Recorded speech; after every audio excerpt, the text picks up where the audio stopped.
Wote tulipewa ahadi moja tangu totoni: elimu ni ufunguo wa maisha.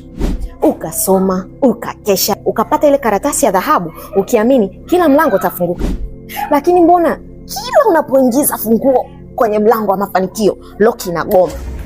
Poleni sana shikaji zangu, funguo haijavunjika, bali dunia ilibadilisha kufuli zote wakati tuko busy darasani tuna cram parts of a grasshopper. Hivi ile topic tusemeni tu kweli, tunaitumia wapi ya Allah?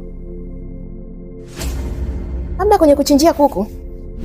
Meet Elias, kijana bright sana, ana GPA ya heshima. Ndo kijana wa kwanza kwenye familia yao kupata elimu ya chuo kikuu. Elias anajua kila formula ya uchumi. Mambo sijui ya balance sheet, sijui linear programming, sijui integration, anakufanyia kuwa amefunga macho hivi. Lakini mwambie hata huyu mtu ana kiu huyu hapa, hebu muuzie hayo maji. Hawezi. Yaani ana vyeti vya theory, lakini hana ujuzi wa kufanyia kazi kile kitu alichokisomea. Kwenye hapa yuko hivi, mweke mwambie yafanya. Yaani ukiangalia CV ya Elias iko hivi, imeshiba, ana sifa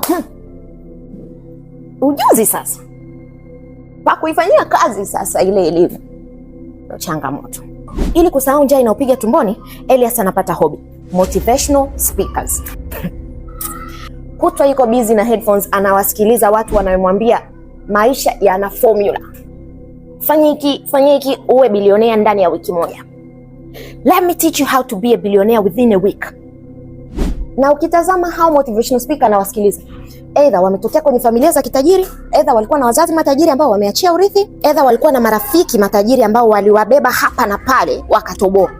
Kumbuka ile marafiki zake ndio hao wasakatonge kama yeye.